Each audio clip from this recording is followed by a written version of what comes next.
Hello students, मैं doctor Sushma Pandey, सह आचार्य राजनीति विज्ञान। आज के व्याख्यान में आप सभी का हार्दिक स्वागत करती हूँ। आज हम बात करने वाले हैं पाश्चात्य राजनीतिक विचारक T.H. ग्रीन के विश्व बंधुत्व और युद्ध संबंधी विचारों के बारे में। इससे पूर्व के व्याख्यानों में हम T.H. ग्रीन के विभिन्न विचारों के बारे में बातचीत कर चुके हैं, जिसमें हमने बात की ग्रीन के अधिकार संबंधी अवधारणा, ग्रीन के अनुसार स्वतंत्रता की अवधारणा, साथ ही साथ राज्य के बारे में हम बात कर चुके हैं और राज्य के प्रतिरोध के सिद्धांत के बारे में भी हम चर्चा कर चुके हैं। आज हम ग्रीन के विश्व बंधुत्व संबंधी और युद्ध संबंधी विचारों के बारे में विस्तृत चर्चा करने वाले हैं। जहाँ तक विश्व बंधुत्व की बात है, तो सबसे पहले हम आरंभ करेंगे कि अगर विश्व शांति और विश्व बंधुत्व के समर्थकों में हम देखें तो ग्रीन का नाम अग्रगण्य है, यानी सबसे आगे हम पाते हैं। इस संदर्भ में वो यानी कि जो ग्रीन है हीगल के विचारों से सहमत नहीं हैं, क्योंकि ग्रीन का ये मानना है कि विश्व बंधुत्व की भावना एक ऐसी भावना है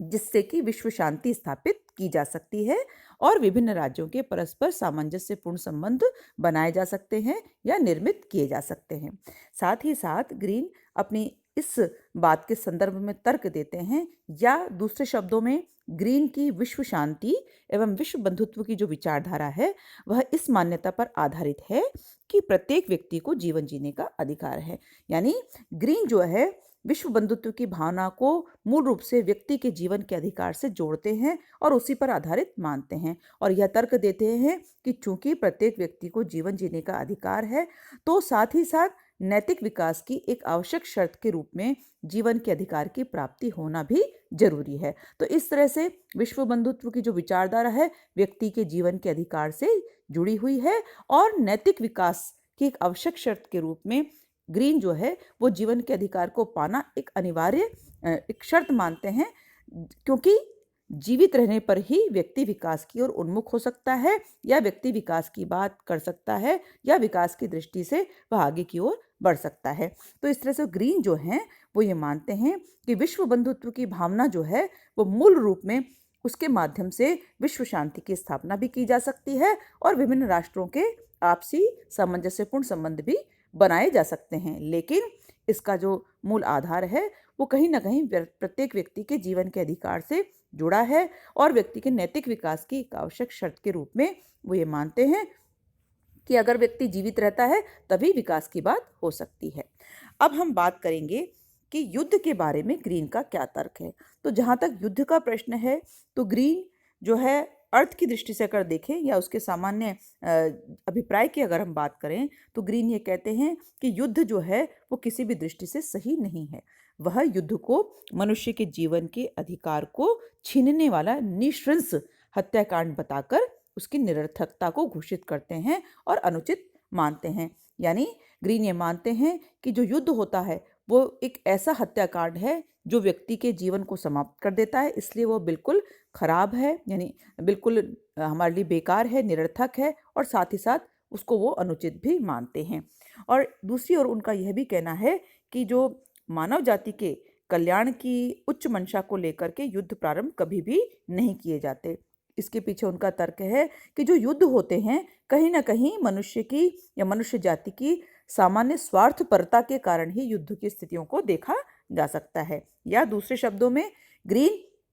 मानव जाति के कल्याण की उच्च मंशा को लेकर के युद्ध की बात नहीं स्वीकार करते, बल्कि कहीं ना कहीं मनुष्य की स्वार्थपरता को वो युद्ध का कारण मानते हैं। और साथ ही साथ ग्रीन युद्ध को ये मानते हैं कि जो युद्ध होता है वो हर दृष्टि से एक नैतिक अपराध है। तो अगर हम ग्रीन के इन युद्ध संबंधी विचारों के बारे में जो विभिन्न तर्क दिए गए हैं उनसे पहले हम देखें कि ग्रीन के जो युद्ध संबंधी विचार हैं इनके विरोध में या इनके खिलाफ कई आलोचक हैं, उन्होंने अपनी बात कही है और ये कहा है कि ग्रीन ने जो भी युद्ध के संदर्भ में या युद्ध के विचारों को लेकर जो बात कही है वह उचित प्रतीत नहीं होती। तो जो विभिन्न तर्क दिए गए हैं उनमें कहा गया है कि युद्ध के समर्थन में ये तर्क दिया जाता है कि जो सभ्य जातियों के बीच होने वाले युद्धों में सैनिक जो है वो स्वेच्छापूर्वक मौत का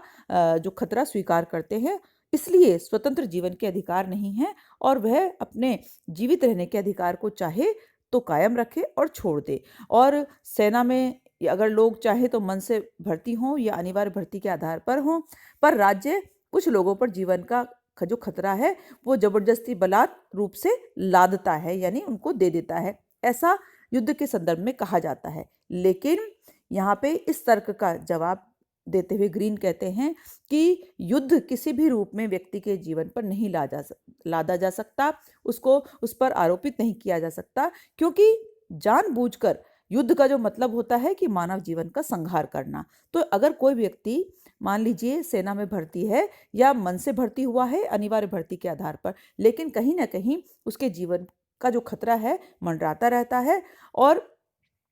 अगर युद्ध की स्थिति उत्पन्न होती है तो उसका संहार भी कहीं ना कहीं अनिवार्य रूप से देखा जा सकता है। तो इस तरह से जो ग्रीन के जो युद्ध संबंधी विचार हैं उनको लेकर के विभिन्न तर्क दिए गए हैं, जिनका जवाब ग्रीन देते हैं। साथ ही साथ दूसरी ओर युद्ध के संबंध में यह भी तर्क दिया जाता है कि युद्ध में मनुष्य के कुछ खास गुणों का विकास होता है, जैसे कि वीरता और आत्म बलिदान का। और यह भी कहा जाता है कि युद्ध से ही मनुष्य के नैतिक विकास के लिए उपयुक्त, यानी जो सही परिस्थितियां हैं, सामाजिक परिस्थितियां हैं, वो बनाई रखी जा सकती हैं। तो इस तरह से ऐसे कहने वाले लोगों का तर्क है कि युद्ध जो है वो मानव प्रगति के लिए जरूरी होता है। लेकिन इस तरह के तर्क के विरोध में या उनके दम को मानते हुए भी ग्रीन जो अपनी बात कहता है उसमें वो स्पष्ट कहता है कि युद्ध में जीवन का संहार होना हमेशा एक अपराध है। उनका ये मानना है कि जो युद्ध हैं वो मानव जाति के कल्याण की उच्च मंशा को लेकर कभी भी शुरू नहीं होते, बल्कि कहीं ना कहीं मनुष्य की स्वार्थपरता ही युद्ध का कारण होती है। साथ ही साथ अगर हम देखें तो युद्ध के समर्थन में एक तर्क और दिया जाता है कि ग्रीन का विश्व बंधुत्व वाला जो दृष्टिकोण है, जिसमें वो देश प्रेम और राष्ट्रीय जीवन के की बात करते हैं, अगर युद्ध होता है तो वो उसको नष्ट कर देगा और एक विश्वव्यापी साम्राज्य को आवश्यक बना देगा। इस तर्क का उत्तर भी ग्रीन देते हुए कहते हैं कि शुद्ध जन भावना को राष्ट्रीय होना ही चाहिए, पर जितना ही कोई जाति एक सच्चे राज्य का रूप धारण करती है, उतने ही अधिक मार्ग उसकी राष्ट्रीय भावना की अभिव्यक्ति के लिए उसे प्राप्त होते हैं, और यह मार्ग अन्य जातियों के साथ संघर्ष से भिन्न दूसरे मार्ग होते हैं। इसलिए यह कहना बिल्कुल मूर्खतापूर्ण है कि दूसरी जातियों की अपेक्षा अपनी जाति को अधिक प्रबल सैनिक शक्ति के रूप में देखने की इच्छा ही देशभक्ति का सच्चा स्वरूप है। तो इस तरह से हम देख सकते हैं कि जो तर्क ग्रीन के युद्ध संबंधी विचारों के विरोध में दिए गए हैं, उनका ग्रीन ने अपने तर्क के साथ एक सार्थक जवाब दिया है, प्रतिरोध किया है उनका। और साथ ही साथ ग्रीन यह मानते हैं कि राष्ट्रीयता एक अच्छी चीज है, पर इस बात का कोई कारण मालूम नहीं होता कि यह स्थानीय या राष्ट्रीय प्रेम दूसरी जातियों के प्रति द्वेष में या उनसे स्वयं अपने प्रतिनिधियों के युद्ध करने की इच्छा में बदल जाए। तो अगर हम स्पष्ट रूप में देखें तो ग्रीन कहते हैं कि देशभक्ति और सैनिकवाद किसी प्रकार भी एक नहीं है। तो अंत में हम इस प्रकार यह सारांश में कह सकते हैं कि ग्रीन के अनुसार राज्य द्वारा युद्ध को चाहे न्यायसंगत और रक्षात्मक दृष्टिकोण से प्रेरित होकर ही क्यों न शुरू किया जाए, लेकिन युद्ध जो है वो हर दृष्टि से एक नैतिक अपराध ही है और रहेगा। ऐसा ग्रीन का तर्क था। और ग्रीन ये मानते हैं कि युद्ध एक अपूर्ण राज्य यानी इम्परफेक्ट स्टेट का लक्षण है, जो कि विश्व बंधुत्व पर आधारित राज्य के पूर्ण अर्थात परफेक्ट रूप के विकास होने पर अनुपयोगी सिद्ध होकर स्वयं समाप्त हो जाएगा। तो इस तरह से ग्रीन ने युद्ध के समर्थन में हीगल द्वारा प्रतिपादित सभी तर्कों का प्रभावपूर्ण ढंग से खंडन प्रस्तुत किया है। तो इस तरह से आज हमने चर्चा की ग्रीन के विश्व बंधुत्व और युद्ध संबंधी विचारों के बारे में। अगले व्याख्यान में हम आपसे एक नए विचार के साथ पुनः जुड़ेंगे, पुनः हम बातचीत करेंगे। तब तक आप सभी का धन्यवाद।